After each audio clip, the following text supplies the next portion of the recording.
Hello everyone, my name is Jen and welcome to the Book Refuge.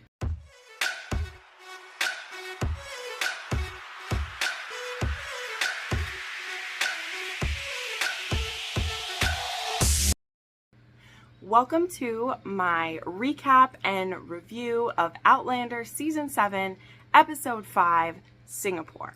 So, before we get into our recap and our review and book accurateness, I need to clear some things up. I promised that I would. I am more than happy to correct myself. I know that a lot of times when I do this, I end up rambling and I end up not thinking through some of the stuff that I say, because to me, this is more of like a discussion back and forth. So just a couple things off the top. First thing, as I've always said when I do these, there are 9 books worth of information in these, and the episodes pull from sometimes all different books at different times, and I'm not always going to be 100% accurate. I try my best, because my point with this is to compare how accurate the show is versus the book, so it is on me when I make a mistake. The thing I would ask of you as viewers, please, please, please, please, I am not upset to receive any corrections. When I receive them, I look at them and then I immediately compare them with the book to make sure that I was actually wrong. Because it does happen sometimes that people correct me and it isn't actually a correction. But in this last episode, there were some things I said in the book accurate part of it that were wrong. And we're going to go over those in just a minute. But my one ask for this, right? As someone who's a creator, as someone who reads every comment that I get, if I say something that is incorrect, I, of course, am open to the, correction and the criticism of it, whatever. And I want to be clear, I'm not being a sensitive Susan about any of this. I'm more than happy to take my knocks. If you send a correction and I'm most likely going to be like, oh, I was being so silly, I missed it. But the thing that I would ask is, if you have a correction for me, if I said something wrong, before you turn into a little keyboard warrior and want to correct me, please check the comments to see if someone already did it. Because that was the thing, is that I said, specifically one of the things that I said, I had 15, 20 comments immediately correcting me, which again, I'm not upset about the correction. I'm not even upset that I got multiple. But when you're a creator who reads every comment, it just turns into this barrage of like, you were wrong, this is wrong, this is wrong. Even if that's not the tone of which the people, because all of you are very nice. I know my viewers, you love Outlander as much, if not even more than I do. Some of you have been reading this longer than I've been alive. So I in no way am being like, don't tell me that I'm wrong, because I am not perfect. I do not have these books all memorized. You're welcome to correct me. The only thing I would ask is, before you make that correction, just take that one extra step, and see if the correction's already been made. And then, like that comment, or comment on the comment where someone's correcting me, to be like, yep, this person's right. Because that way it's just one comment thread of that correction, instead of me having my inbox flooded with, you were wrong about this, you said this wrong, you said this wrong. Okay, please do that for me. Mostly because, again, it keeps it all in one place. So when I'm making corrections for the next episode and I'm sharing that with you, I have all the corrections in one place. And also it just makes me feel less yelled at. Again, not that anyone's yelling at me, because I'm not a sensitive Susan. I can take it. I got thick skin. We're good. But it makes it a little more of a gentle correction to me, because you guys know I'm never maliciously saying it wrong. I'm not trying to F it up. It just happens. Okay. So sorry that I'm maybe coming across as a school marm in the beginning, but just do that for me. I do these videos completely out of fun. They don't make my channel any money. They don't really add views to my channel at all. I continue to make these videos because people ask them and I enjoy making them.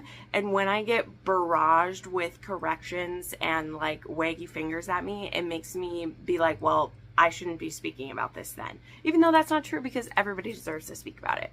So number one, again, I want to thank everybody who sent in corrections, because I don't want to put out false information. That's not what I'm here for.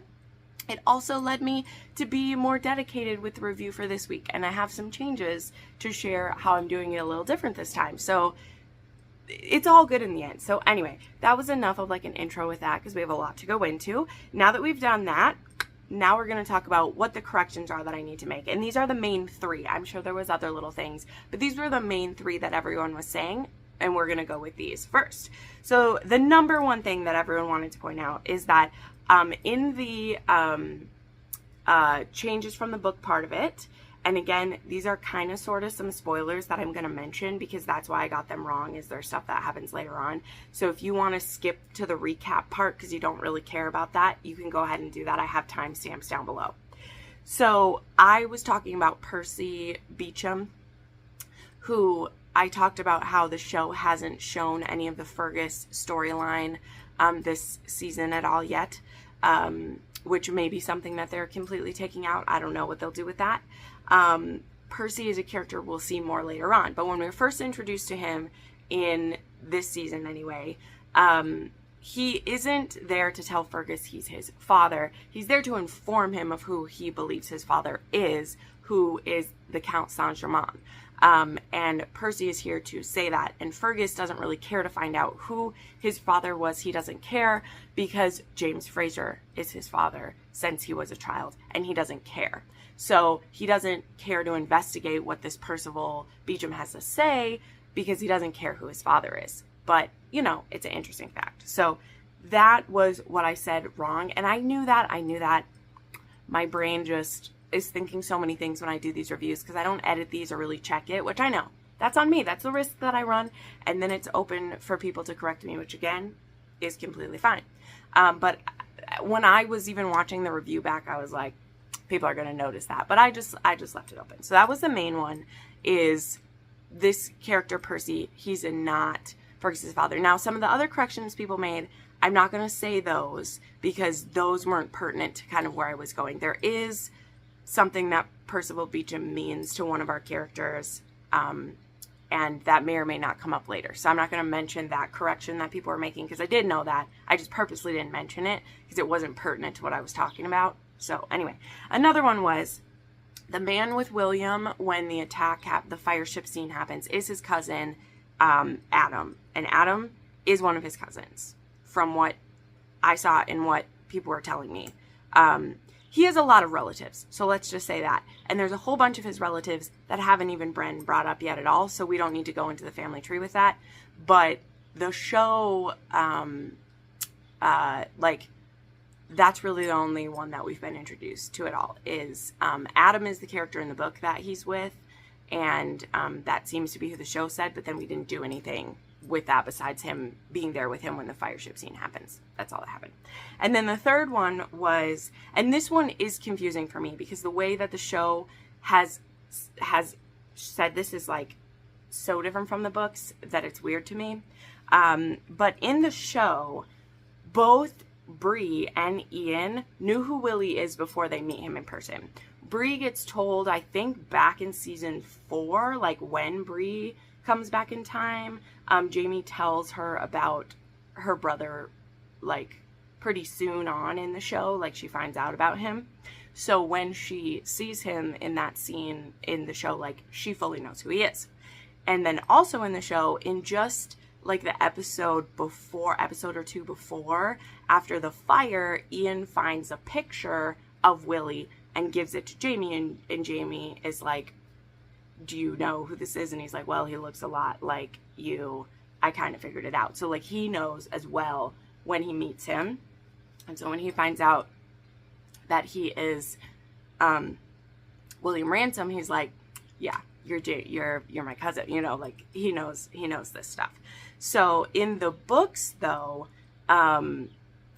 I don't think that it's, and again, now someone will probably want to correct on this, but what I was correcting is that in the show, I wasn't sure like when people knew because I had spaced out of that. So those are the 3 main corrections everybody had. And now we've wasted the first 10 minutes on those. But again, I'm not afraid to share my corrections. I'm sure it'll happen again. But again, in the future, please, if you have a correction to share, you're already going to the comments to comment. Please look through the comments and see if it's already been corrected. And just support that comment, like the comment to say like, yay, Jen, look at this, because it'll put it in there for me, okay? All right, let's get into our recap for this, because boy, do we have that. And then when we get to the book accuracy part of it, I'll share you what I'm doing next to try to make sure that I don't have as many mess ups in the future, okay?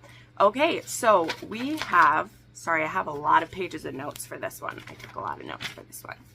All right, so we start out this episode, Singapore, which this has a lot of jumping around, by the way. And it's funny because while I was thinking that while I was watching it, I was like, wow, it jumps around so much. But you know, the book does that too.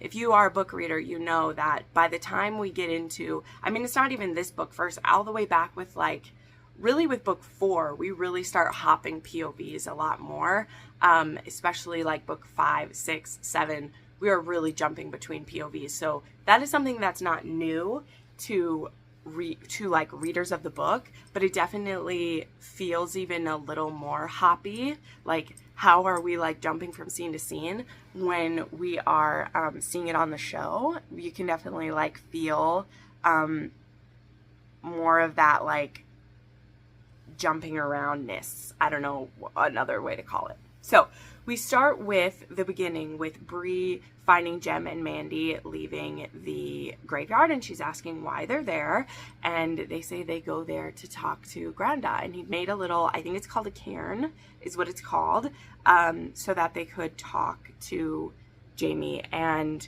Bree doesn't really quite know how to feel about that, and so she goes to the office and she's kind of crying, and she's holding one of their next letter that they're going to open, and Roger comes in to comfort her, and they decide to open the letter, and they discover in this letter that they are at Fort Tycon.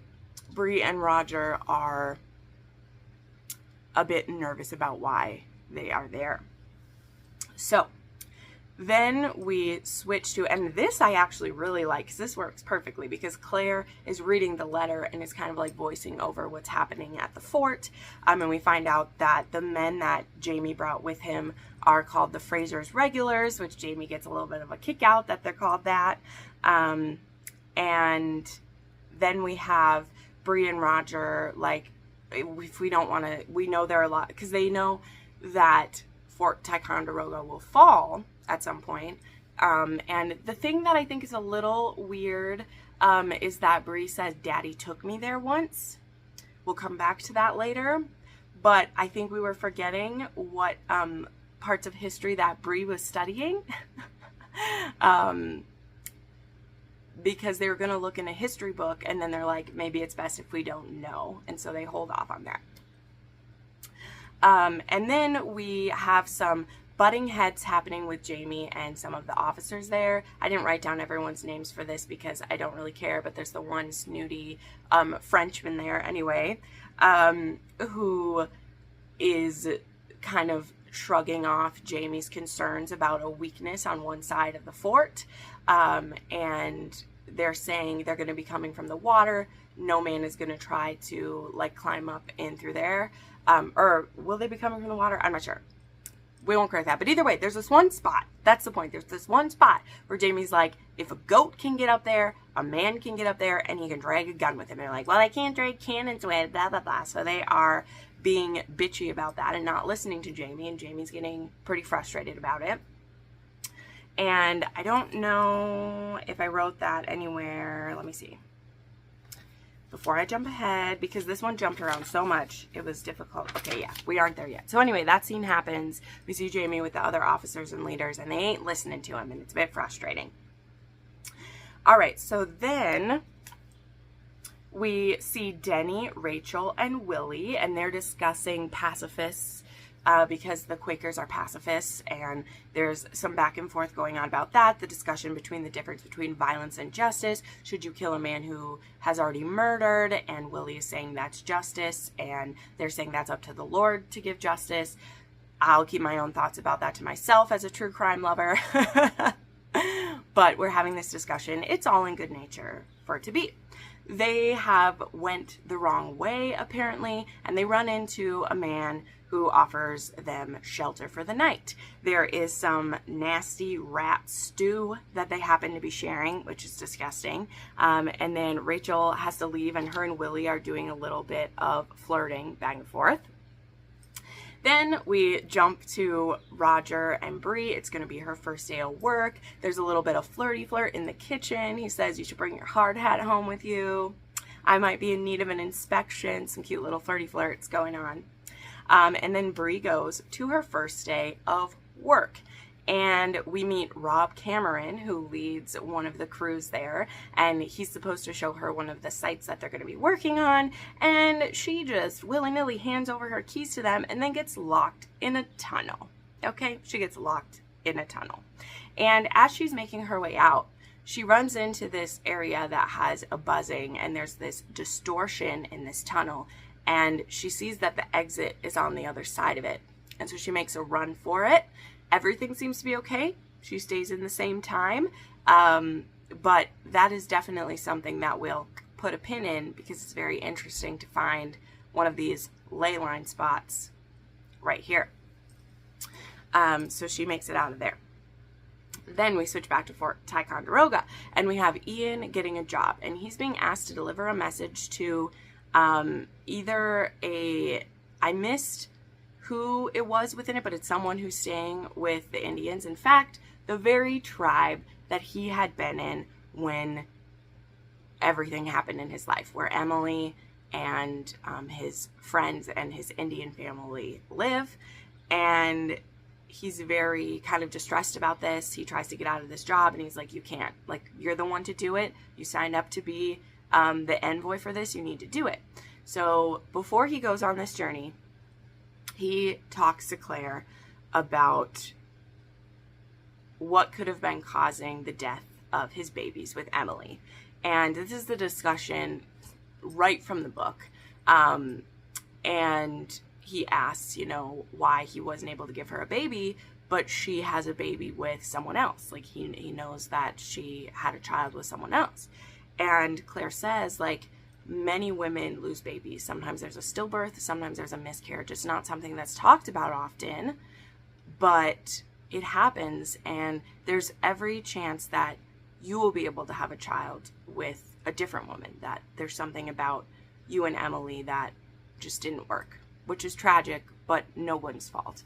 And so, because one of Ian's big worries is that if he were to fall in love again, he couldn't bear the thought of losing children with another wife or not be able to give them bairns. He's very distressed about this. And it's a very beautiful scene. I will say it's a tiny bit awkward.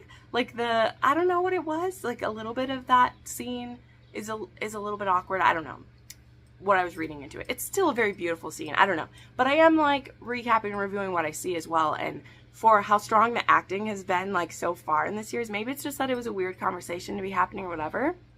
But we have more awkward acting to come up later on too, but I don't know, it just felt a little bit off. I don't know, the emotions maybe didn't quite match the scene. I'm not sure. Then we switch back to the hunters and William is having a bit of trouble sleeping. The rat Stu isn't really agreeing with his tummy, and he awakens just as this mad man and woman are trying to murder them. And he has to defend them because the Quakers will not do violence, and he actually ends up killing the man. And the woman lives. They tie her up, and we kind of skip to the next morning, and Rachel is telling Willie that the woman confessed that they've done this to many men. So we literally have some serial killers here, because they are taking in men and women or travelers traveling and killing and taking their goods, which is a little bit distressing. And Willie has never killed anyone before, so him and Rachel kind of have a moment of digesting that. And he's like, I expected that I would kill someone in battle and that I would know how to feel about it when it happened. And Rachel says, like, no, thee wouldn't. Thee would never know what you were going to feel about it till it happened. And I think that is very true and very wise advice from them. And this is actually a very beautiful, it's actually a very beautiful scene between the two of them. Very nice. Now we switch to Jamie again, and we're finding out some information. So he is confiding in Claire. I love seeing this, by the way. This is something that happens again and again in the books, and the show shows it as well. So it's not a book only thing. But when Jamie brings his worries to his wife and they kind of talk through some things. So he explains that one of the leaders of the British Army is actually a Simon Fraser, not the old fox or even his son, but a second cousin. So this is a Fraser who's helping on the British side, one of them who, you know, caved to the British side. And Jamie is saying they are going to use Scott's form of warfare with this. Like, they're so sure they're going to come from the obvious side, but like, they can get up there, and that is our weakest point. They're going to attack from there. And Claire said something about seeing is believing, and so Jamie gets an idea of how he can prove that there's a weakness on that side of the building. Then we have a parting of ways between Rachel and Willie and Denny, and they are parting at the crossroads. He says Fort Ticonderoga is this way. I need to keep going this way. And I think he says he's going towards New Jersey, which is actually something that I will bring up in the book only section later on, because when I was doing my digging for this, there was some interesting stuff happening up that way right now. But they part ways. He lets them know, if on your way to Fort Ticonderoga you get harassed by any British, or I think the Hessians are with, because he mentions Hessian officers, I think, which is cool. Those are the Germans, by the way. He says, mention Harold Gray, the Duke of Parlow. And he says, who's this? And he says, he's kin of mine in some respect. If you don't know, he's only been mentioned a couple of times. He actually got brought up when people were pointing him out in my, in the previous episode, but we weren't there yet. We have seen the Duke of Harlow before. He is Gray's brother, and he is Willie's uncle. So Willie says he is kin of a fashion, and I actually love Harold Gray quite a bit. So yeah, I have a soft spot for him. I do.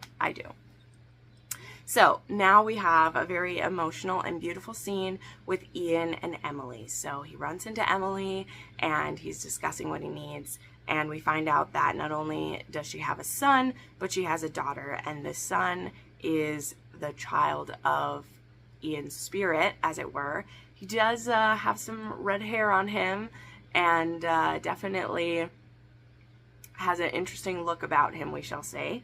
And he happens to know who Wolf Brother is because he's been spoken about by his grandmother before. And Emily asks him to pick a like English name for him, or, you know, a name of his people. And so he names him Ian James. Now, this is something we'll talk about in the book only section for sure.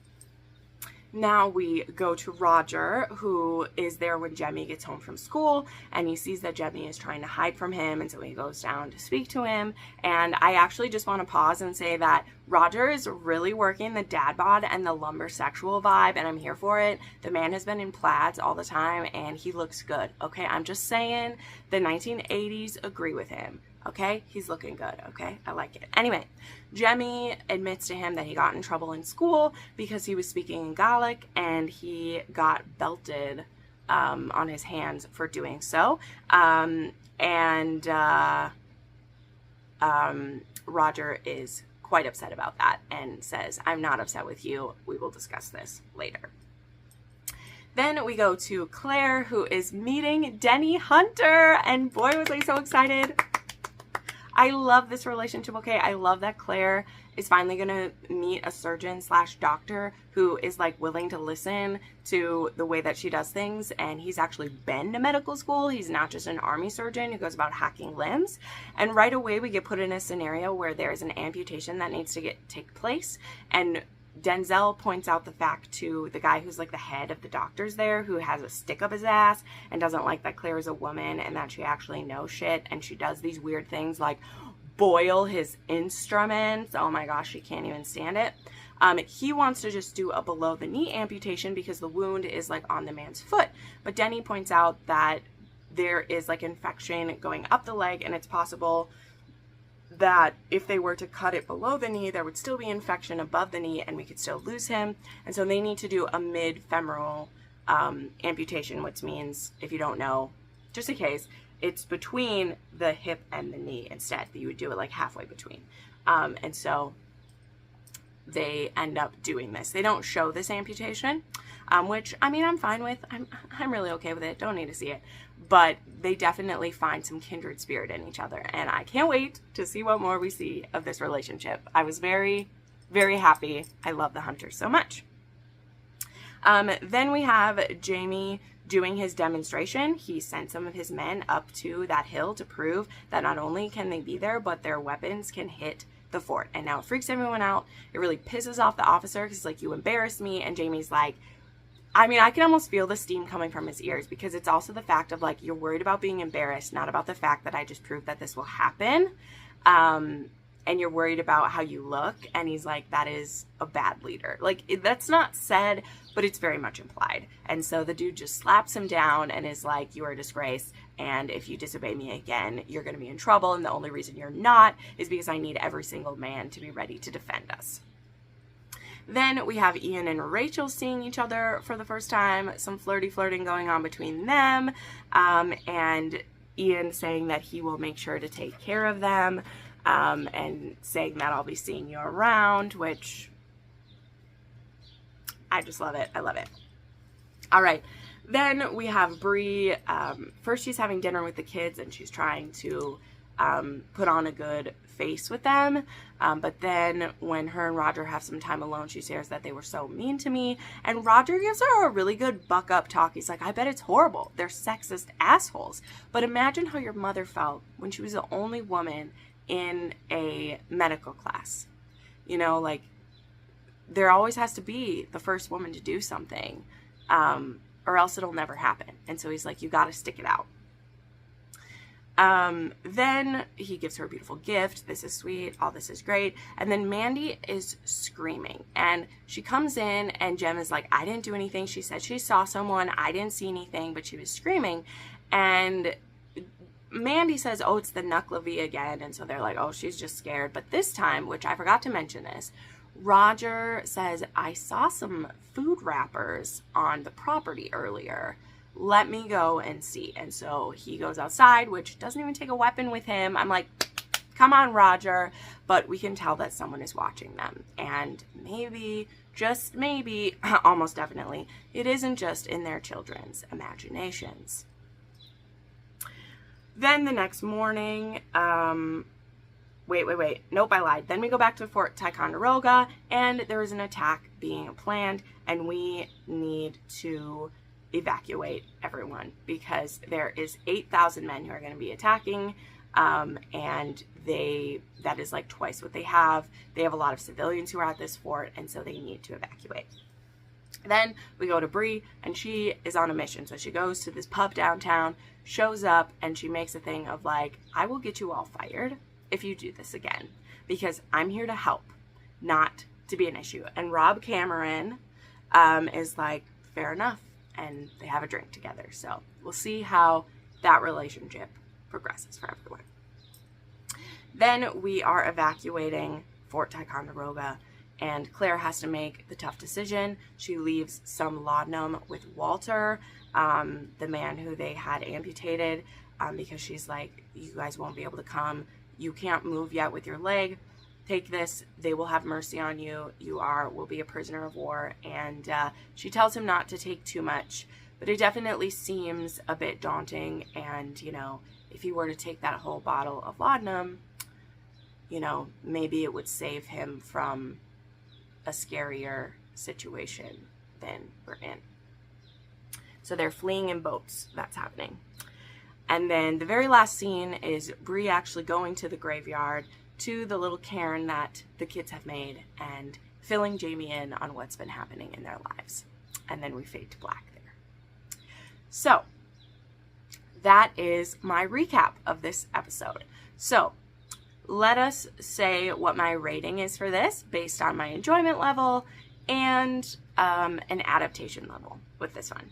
So I would put my enjoyment level of this one, I really did like this, but looking at kind of the scale that I've been giving stuff so far, this one, there's a lot of, again, great book stuff, but for my enjoyment side of it, I would put this one at like a 7.5. There's nothing wrong with it. There also wasn't anything too much that I was like digging into with this one. It was just a lot of like scene after scene of really good stuff, like really great stuff that I love to see. But that's probably about where mine is. You know, if we're putting it on a scale of other episodes, this one is more near the bottom just because we've had some powerhouse episodes already. Not because this one is bad by any means. For my book accuracy score, this is where it gets like a little difficult, and we'll discuss that when we get into the book accuracy part of this. I would still probably give this one about also a 7 or a 7.5 for the accuracy, because again, there really only is a couple things that are not book accurate. It's just a matter of like time shuffling around, which we're going to discuss in the book accuracy part. There was nothing included besides one thing that is directly counter to what's in the book, but it's a lot of shuffled timeline and things like that. So maybe it's even more like an 8. I don't know. It's getting tough at this point, but I still enjoy giving this rating because I can. So let us get into the book accuracy portion of this. As I shared in the beginning, in an effort to be closer to what I'm talking about and to not just talk out of my ass when I'm not sure what's going on, even though it is adding a bit more time to my prep for these videos, what I decided to do this time is I sat down with my book and I went through, and surprisingly enough, like holy cow with this one, we had parts in this episode from this much of the book, okay? There's stuff from chapter 21 all the way up to like chapter 55 in this one. So you can see what I mean about there's lots of like jumping around happening in this. Also, there are lots of POVs of characters we aren't following that are in this chunk. So what I did with this is, like I said, I started there and I wrote down all the chapters that had stuff from scenes in this episode. And that's kind of how I'm going to go through this. I'm not going to walk through the whole book with it, but I'm going to chat about like which chapters were shown in this one to the best of my ability, okay? So the very first stuff that's showing up in this one is all the way back in chapter 21, which kind of crosses over with some things. So this one starts, this is the chapter 21, The Minister's Cat, is the chapter that has the stuff with Bree and the kids in the graveyard. So that's where we start with stuff like that. Then we have stuff from chapter 26, which is Stag at the, hold on, let me get to it. Stag at Bay, which has stuff of Roger and him finding books and photos. This is something we didn't do. So also in the box that they received, there was some books in there. One of them is a medical journal from CEBR Fraser, MDA. So Claire Elizabeth Beecham Randall Fraser, MDA, a limited edition book produced by A. Bell Printer in Edinburgh, which is super cool. The Pocket Principles of Health, which is just awesome. I love that she does that. That's so cool. There's also some other like fun stuff going on in there, which is cool. So we haven't seen there be any like books in this box that I saw or anything. There also is some amazing photos in the box. Gosh, I hope we have some of those. There's a photo of like Jamie and Claire together in one of those like old school ones, which is just so cool. So yeah, so there's a lot of memories that Roger gets from there. Then chapter 27 is the chapter that has Bree being locked in the tunnel and discovering the portion of the tunnel that has a ley line in it. So it says, it hit her in the dark. For a split second, she thought someone had laid a live cable on the track. In the next instant, a sound that wasn't a sound thrummed through her, plucking every nerve in her body, making her vision go white. And then her hand brushed rock, and she realized that she had fallen across the console, was hanging halfway out the tiny, trundling engine, and was about to fall into darkness. So that's the thing, too, in this one. She gets, like, locked in a train, there's a train, like, in this tunnel, too. So she feels that it's a ley line, and she's very nervous that she'll be getting, like, taken away from her family and her children, but she doesn't. She ends up getting out, but just thought I would point what the description of that one is like. Then here's where some of the biggest like difference was that I wrote.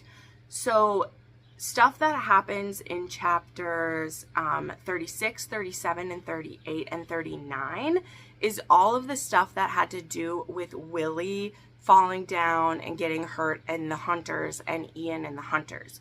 So this was where last week I was confused when I was flipping through because I couldn't find the part yet where Ian was with Willie. That's because all of that happens after some of the other stuff did. So this is where some stuff was moved around, because it seems that like Ian is already with, and he's actually with some other, he's with some natives when he finds Willie and everything. So those chapters happen in the midst of like some of these other things happening. So that was a change, timeline change. Then we get to kind of the biggest change we have. So after there's this chunk of the book that is Ian with Willie and meeting Rachel and Denny and all this stuff, he goes to the native camp.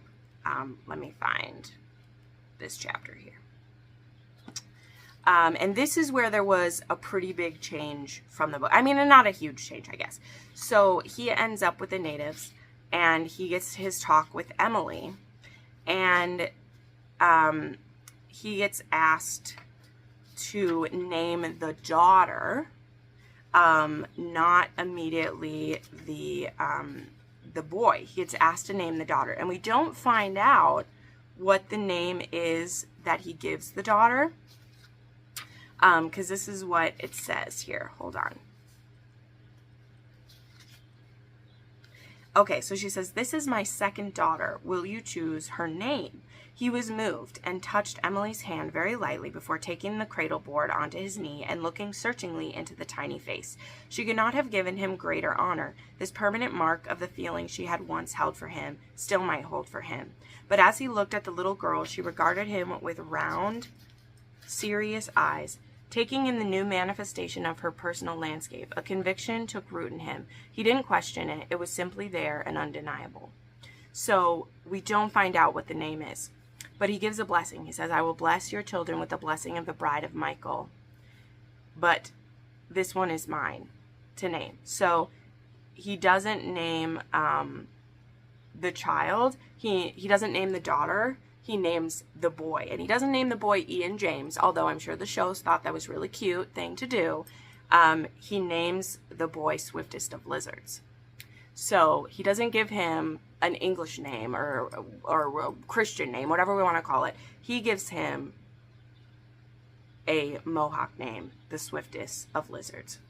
So that is a change that I noticed right away that I pointed out because, and okay, this is me speaking forward again. I would have to look at, you know what? I'll just do it. We'll just do it. This is a spoiler section, by the way. I didn't say that. It's a spoiler section. Let me find it.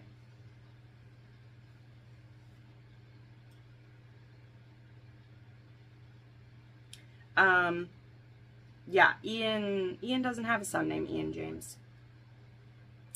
His first son has a different nickname. I think as of the start of this book, which doesn't have the complete family tree because there's more babies to still come, he doesn't have like a full name yet. He has a nickname. But anyway, so honestly, it's not the hugest thing ever, but I'm here to point it out. So he doesn't name the boy a Christian name. He gives him an Indian name. So, all right, then we have the chapter 41 has Shelter from a Storm, and this one has the attack and the serial killers. And then 42 is the Crossroads and Saying Goodbye.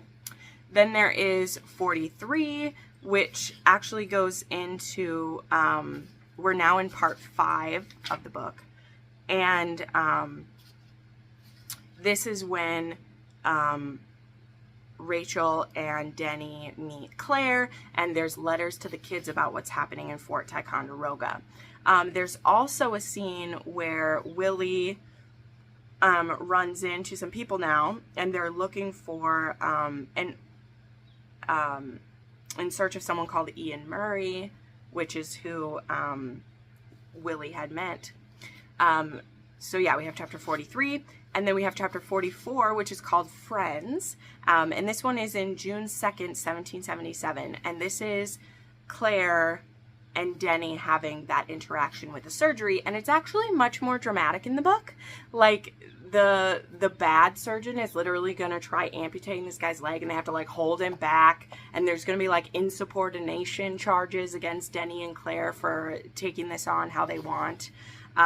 So it's definitely more dramatic, and I was surprised the show didn't roll with that, but maybe they've done enough dramatic Claire surgeries in the past that they let it go. And then there is a good chunk of the book here that is more stuff within the camp, but there's also a lot of Roger stuff, which I won't talk about just in case we're going to see it. Like, it has to do with Roger getting a job now and like what he's going to be doing and everything, and then even more clues as to who might be stalking them. And then there are quite a few Lord John Grey chapters that we skipped as well. So that's where I said is like there's this much of the book that gets covered, but it isn't only the POVs that we see in the book. There's been quite a bit of Lord John stuff that we haven't done. And then that gets us up to chapter 55, which is the beginning of the retreat. And so I won't go into all of that because they're just beginning the retreat in the episode, and I don't know how much they're going to do of that. Like, because there's a lot of crazy stuff that happens during the retreat, and so I don't want to go into all those details if they're going to go into those details, so I don't want to spoil those. So there we go. I know that was maybe a little more chaotic, but maybe it also wasn't. So like I said, what I plan to do in the future is when I finish the episode, I'll have my notes from the episode, and then I will sit down and I will go through the book and find the chapters that correspond with stuff from the show. So that, again, I'm not just talking out of my butt this time, and will hopefully stay more on track. So if there is anything that I've messed up in this, remember what I said, I am still happy to hear it. Just if you have something to share, make sure no one else has said it, because it also feels good if you're the one who gives a correction to have people support you and have them say, yeah, you're right. Jen, look at this. So if there's something that I got wrong about it, please go ahead and share. Just try not to like bombard me with all of this stuff. Other than that, what did you think of this episode? What are you thinking of this season? How is it going for you? Is there anything that they've skipped so far that you wish was in there? How are we feeling about it? Let me know. So thank you so much for watching this. Thank you for putting up with me and being kind to me. I still love making these videos. That is the whole point of this. I make these for the joy of talking Outlander with my community, and I won't stop doing them. If people are nasty, I just get rid of the comments, but none of y'all are nasty. You're so good to me. You put up with me yakking here about these characters like I know some shit, you know what I mean? So thank you so much for watching. If you're interested in some of my other content, I do romance reviews and specific book tropes. So, you know, if you need something to read when you've finished all the Outlander books, definitely check out some of my videos. And I'll see you next week. Thanks so much. Bye.